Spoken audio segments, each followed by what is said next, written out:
how do you hire a contractor? Number one, never give them a deposit. No deposits. If you call a contractor to come out and do whatever project, some of them will say, I need a deposit of 50% before I can start the work. Do not hire those guys. Period. End of story. There are plenty of guys out there who will do it without 50% deposit. Go with those guys. Because the 50% deposit guys, or anyone saying, hey, I need some money up front before anything gets done, the chances of them stealing your money, you never hearing from them again, are so high. It happens a lot. You think wealth is about luxury cars, designer jewelry, or exotic vacations? You're in the wrong place. We're not concerned about your net worth, your 401k, or how much debt you have. Our approach is much different because real wealth isn't only about money. It's about freedom. Freedom to work because you want to, not because you have to. Freedom to pursue your purpose, live on passive income, and build a legacy. That freedom starts now. Welcome to the Real Wealth Formula with Brad Hovis, where each episode breaks down the principles, mindset, and practical steps to help you experience financial freedom today. Real talk, real numbers, real freedom. This is the Real Wealth Formula. This episode is brought to you by rebiz.com. You've probably seen the same old stuff in your feed. Invest in a franchise, start an ATM route, buy a car wash, launch a vending machine side hustle. Cool ideas, but here's what they don't tell you. The good ones are way too expensive, and the cheap ones barely cash flow. But there's a business model that's quietly producing big paydays as well as monthly income for people working from home, a coffee shop, or even out of their pickup truck. Visit rebiz.com, that's REIBIZ.com, to see how it all works. What's up, moguls? Welcome to Real Wealth Formula. The question for today is how to hire contractors, okay? It is a very practical episode because if you're doing real estate investing, like me, like I encourage you to do, you are going to be hiring contractors. And there are the right ways to hire contractors, and there are the wrong ways to hire contractors, and we're going to get right into it. So how do you hire a contractor? Number one, never give them a deposit. No deposits. If you hire a contractor, if you call a contractor to come out and do whatever project, some of them will say, I need a deposit of 50% before I can start the work. Do not hire those guys. Period. End of story. There are plenty of guys out there who will do it without 50% deposit. Go with those guys. Because the 50% deposit guys, or anyone saying, hey, I need some money up front before anything gets done, the chances of them stealing your money, you never hearing from them again, are so high. It happens a lot among roofing. Here in Colorado, you'll see these guys coming in after a hailstorm. People are getting their roofs changed and knocking on your door. Hey, we're doing a roof in the neighborhood. Like to get you a quote. Here, it's going to cost you $20,000. I need half down. Do you have 10,000? Or even worse with the roofs, they'll say, what's your deductible? Oh, your deductible is 5,000. Give us that 5,000 and we'll work out everything else. And then you never see them again. Do not give contractors deposits. Period. End of story. Now, many of you are going to be in the contracting world say, wait a second. Why would I listen to that? We ask for deposits all the time. How can I go buy the materials without getting a deposit? Well, that's where we understand. See, a lot of contractors don't want to front the materials, the cost of the materials, get the job done, and then you, the person hiring, or me, the person hiring, not pay them. So then they go spend thousands of dollars on materials, they get finished with the project, and now all of a sudden that checkbook doesn't come out and they're out. Not only the labor that they've put into the project or the subs that they've hired or their employees that they've had to pay, but now they're also out the cost of the material. Well, we remedy that. The way to remedy that is to just pay for the materials. So most contractors are going to go to places like Home Depot. They may go to some local hardware stores or local lumber yards or, local vendors. These are the places that are in the industrial areas, right? Where there's warehouses, and they may have a little lobby that has some of their materials out there, particularly if it's flooring or cabinets or, things like that, where you could go and actually see it. But you don't need to even go. You don't need to do any of that kind of stuff. What you need to do is, if the project is a $5,000 flooring job and they say they need $2,500 for materials, they may actually need closer to $3,000 from the materials, particularly if you're putting down real wood. But they want to get that deposit, and the idea is they take the deposit and then they go to the vendor and they go pay for the materials, get the materials, go install your floor, and then get you a bill at the end. Well, Instead of giving the money directly to the contractor, give it to the vendor, whoever's got that hardwood floor or cabinet or countertops or whatever it is. Pay the vendor directly and then instruct the vendor, hey, this person, this contractor, this guy who's doing the work, he's going to come and pick up those materials for me. Go ahead and release those materials to that person. Now, why is this a big distinction? It's really simple. If I give a contractor money, that money is that contractor's. What he then does with it is at his discretion. He can skip off to Mexico if he wants to. Now I got to go chase him down, try to find him, sue him, try to collect from that, and good luck. You can't get blood out of a turnip, okay? So good luck on that strategy. If I go to the vendor and I pay the vendor the cost of the materials, $3,000 in this case for the hardwood material, that hardwood is mine. It's not the contractor's, okay? So if he then, which has happened, take those materials and do another job with them, doesn't come to my house, tries to return them, he has now stolen from me, right? Because those are my materials, that he stole my materials. And it's really easy when you deal with the police. Hey, I bought these materials from Home Depot. He's in possession of these materials at his house, not at my property. He stole them. He doesn't work for me anymore because he got fired, right? Sometime a situation. Then I just tell the police this man stole my materials. They can prove it and they can put him in jail. That has happened many times for us. Not many times, half a dozen times, I would say. We do millions and millions of dollars worth of rehab every single year worth of construction. A lot of my expenses are in materials. But a friend of mine, and I'll tell you my story, I'll tell you his story, he was putting in a pool. Just here in West Arvada, here in Colorado, putting in a pool. They say the pool's going to cost $100,000. This guy gives him $50,000, never sees from him again. Doesn't even dig the hole, just vanishes. Apparently this guy had done this exact tool scheme to several other people, left with over $250,000, scooted off to Mexico. Couldn't find the guy. Everyone is out. And that's by not following this one rule about how to hire contractors, is to never give them a deposit. We also, when you're hiring contractors, you don't pay for incomplete work. So in this case, with the $5,000 flooring job, $3,000 of it is going to be the materials.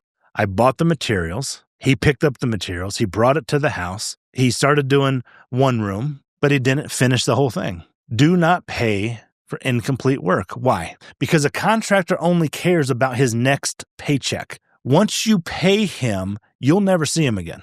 That's the mentality that you got to have to hire the right kind of contractors. And many of you are like, wait a second, I deal with these really reputable companies who have a Better Business Bureau rating, and they have a wrapped truck, and they have khaki pants, and they have, guarantees, and they have websites, and they're sponsoring all those kind of things. That's all great. You're paying 2 or 3 times more than what it ought to cost for all those guarantees and all that kind of stuff. If what you're looking for is to pay for those guarantees, wonderful. Go with those wrap trucks, khaki pants, a collared, logo type people. Those are not the people that we hire. And a little secret in the construction world, those wrap truck, khaki pants, logoed website type guys, they hire the same guys that we hire. Just the good guys who know who don't want to run a business. They don't want to spin up a website. They don't want to get a logo. They don't want to do the sales and marketing and all that kind of stuff. They just want to go out and do the work. They just want to lay the floor. They just want to paint the house. They just want to install the cabinets, right? And so those companies who do the wrap trucks and khaki pants hire the exact same guys that we're hiring. Now, what we do is we make sure that we don't pay for incomplete work. Once the job is finished, we pay. In fact, nobody pays faster than us. There is no such thing for us as a net 30, right? It's net 30 seconds. Okay. Once somebody finishes a job, they get paid right away. In fact, we get their ACH information before we even hire them. We set up that ACH. If they get the work done Tuesday at 3:00, we're setting it up so that it's dropping in their bank account Wednesday morning once the job is done. If the job is not completely done, we don't pay anything. So they get to choose. Do you want to not finish the job and not get paid? Or do you want to finish the job and get paid quickly? Because I will tell you many times as you're hiring contractors, the contractor will get to that last yard, and that last yard is the hardest yard. Like, you didn't put the switch covers back on the wall. Oh, you didn't lay down the floor vents after you installed the hardwood floors. Oh, you didn't put the hardware on the cabinets. You didn't do the little things. I'm telling you, if you pay that contractor without having him finished it and done the little things, you'll never have that guy come back. He'll never do those little things. Trust me. Then what do you have to do? You have to hire another person to come in and do all those little last yard final things, and it's going to cost you more money and frustration and, more importantly, time. Because if you're a real estate investor, your objective is to buy a house, fix it up, and get that thing filled with either a tenant, a buyer, somebody. Like, you got to get that thing moving. Time is your enemy. Well, the easiest way to make sure that a job gets complete is to only pay when the job is complete. Oh, Mr. Brad, those are just the hardware. That'll take me 30 minutes. I'll come back and do that later. Oh, God, I'm so glad it only took you 30 minutes. Once you get that 30 minutes done, then I'll get you a check. Making sure that we're all on the same page. But then once they do finish it, man, I pay them so fast. They're not having to wait for a check. This is why I have the best construction crews in the business, because we have an understanding. You just want to do work. I just want to pay you for that work, and then I'm going to get you on the next job site, and then the next one, and the next one. The guys that work with me make millions of dollars without having to do any sales, marketing, no wrap trucks, no nothing. They can go on vacations paid for easily off the back of the work that they're doing, because they get paid a fair amount for a fair product. We just want to keep it nice and tight and easy for everybody involved, so we can keep working with them over and over and over again. If you're an active real estate investor and you're not using FreedomSoft, I got bad news for you. You're getting beat by other active investors who've been utilizing this CRM software for well over a decade. We're able to close deals faster, more consistently, and with higher margins. So if you're tired of getting beat, go to realwealthformula.com/sponsors and click on the FreedomSoft link. Start doing more deals today. Another part when you're hiring a contractor, always ask for the big boy date. What I mean by the big boy date. When you're talking to a contractor, you got to think about when they're bidding the job.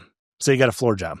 They're bidding the job. They recognize that they're competing against other contractors to try to get this job. Well, sometimes they will fabricate some things. Okay. Side note. If it weren't for bad contractors and bad tenants, real estate would be so easy, we would never be able to get deals. So I'm okay when I'm dealing with bad contractors, and sometimes we get burnt, and I'll tell you a story about how we got burnt in a little bit. But dealing with bad contractors make it so that we are able to get deals. Kind of a side note. Anyway, back on the topic. Sometimes they'll say things that just are not true. They can start tomorrow when they really can't start tomorrow.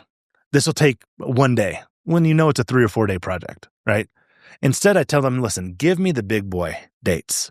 When can you actually start? Because if you don't show up that day, I'm firing. We're not even going to start the project. How long is it going to take? And if you think that it's going to take you 2 days, you authentically really think that, tell me 3 days. Because what I'm doing is I'm scheduling contractors behind you. And if you're not finished with the paint, then they can't do this part. If you haven't installed the windows, then we have other problems, right? And so I want the big boy dates, and I'm going to hold you to it. In fact, I will fine them for every day after that date that they haven't finished. So when I tell them, give me the big boy dates, don't tell me the date that you want, that you think I want to hear. Tell me the reality, because that sets proper expectations. If they came in and said that it's going to take 4 days and it actually takes 4 days, we're all happy. But if it takes 7 or 10 days, now I'm pissed off because I'm pushing off all my other contractors. Get it out of the way at the beginning when you're hiring.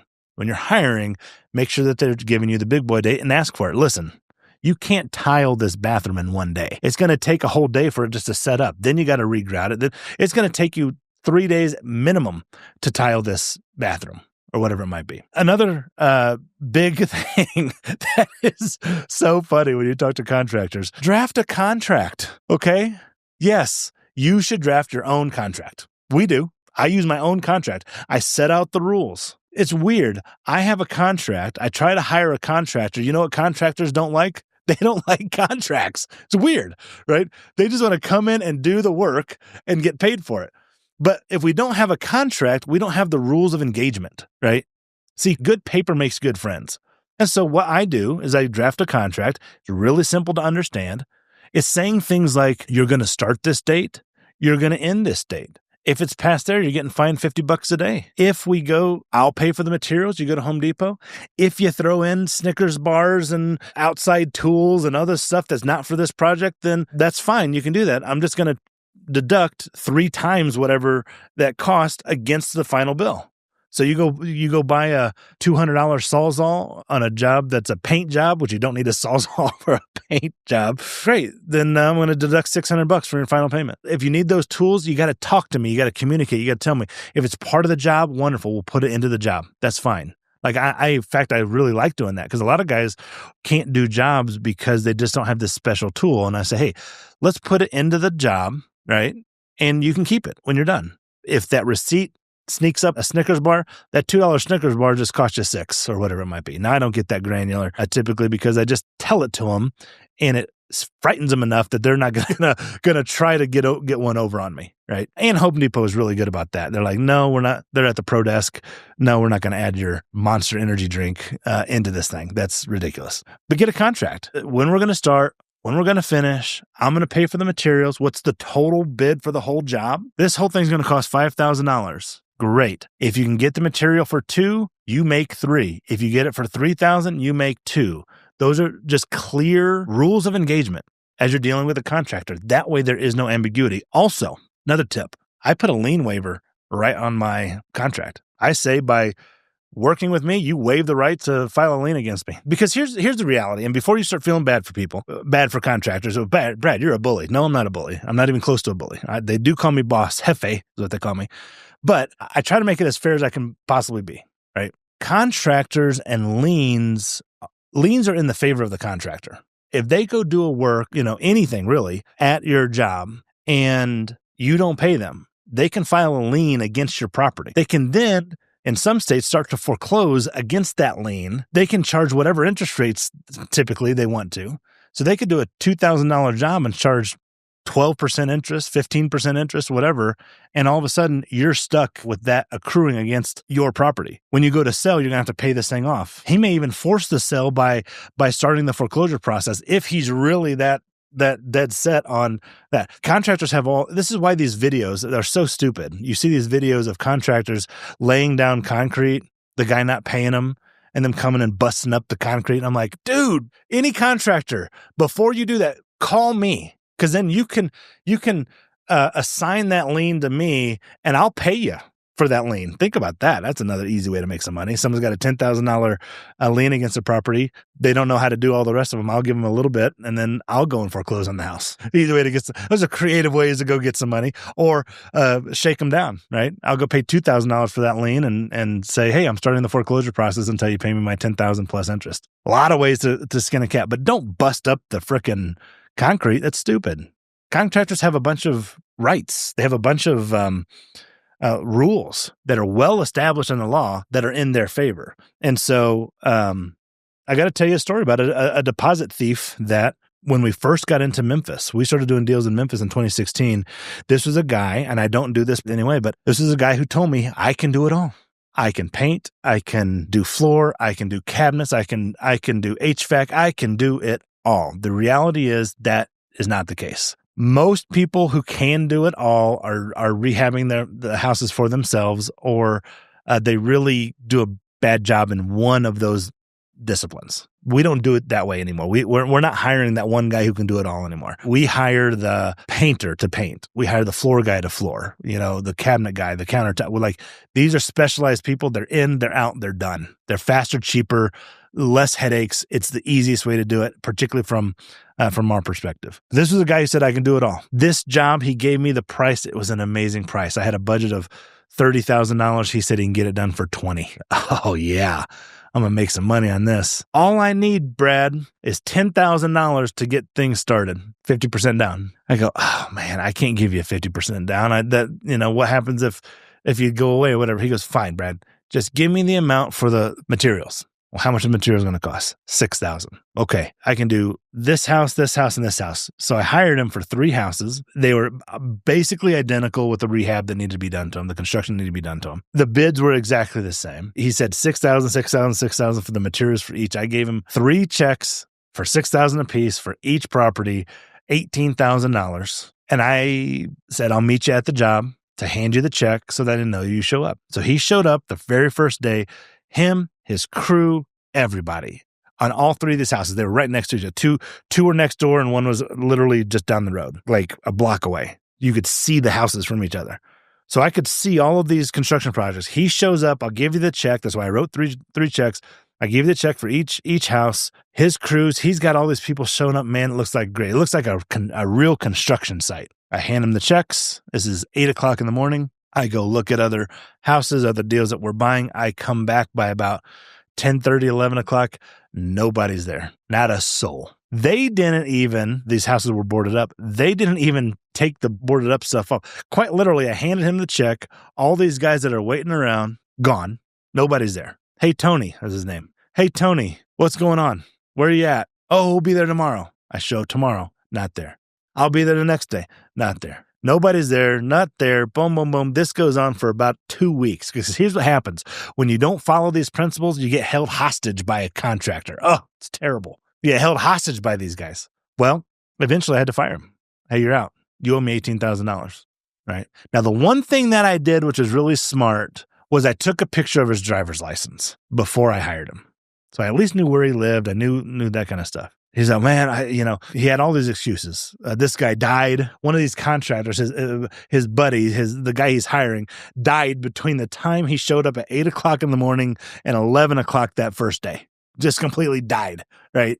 It's like, how does this happen? Now, it is in Memphis, Tennessee. There is some shootings going on. Maybe he got shot. I don't know. I don't care. Doesn't matter to me. My project is not getting done. And so he had all these excuses. I said, I don't care about these excuses. You're going to sign a lien. I'm going to put a lien against your house. And he signed it.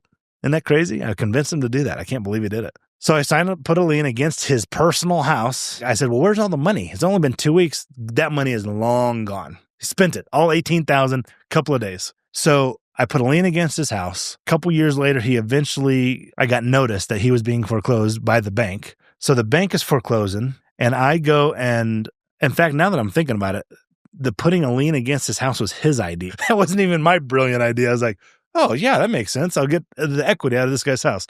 No, what eventually happened was the lender had a lien. He had a second loan against it, a HELOC. He had another person behind another. I was way in the back of the line. I was number 7 or 8 in the line. I'm like, I just lost my $18,000 because old Tony pulled one over on me.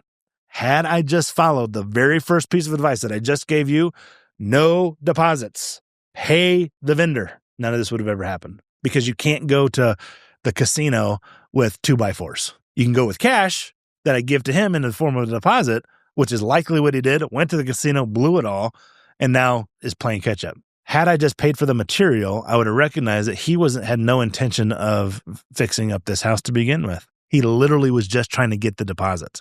Anyone who asks you for a deposit, you have to think in the back of your mind, this person is just going to take this check and run. Sorry, contractors, if you are hurt by the things that I'm saying. The people who are listening to this who run a contracting thing, I hope that you change the narrative. I hope that people trust you more than I've been burnt and other people. Many other people have been burnt. Fix that in your industry and I won't have to say these kinds of things. But until then, that's the reality. That's where we're at right now. So I'll pay for the material, go do the work. When the work is done, I pay you faster than anybody else. Let's move on to the next project. That's how you hire a contractor. I'll see you on the next episode. If something we said hit home for you, drop it in the comments. I read every single one. Thanks for tuning in to The Real Wealth Formula, hosted by Brad Hovis. If this episode helped you see money and purpose a little differently, make sure to subscribe and turn on notifications so you never miss an episode. Share with someone who's ready to build real wealth and keep building the life, purpose, and freedom you were made for. Until next time, keep your goals clear and your wealth real.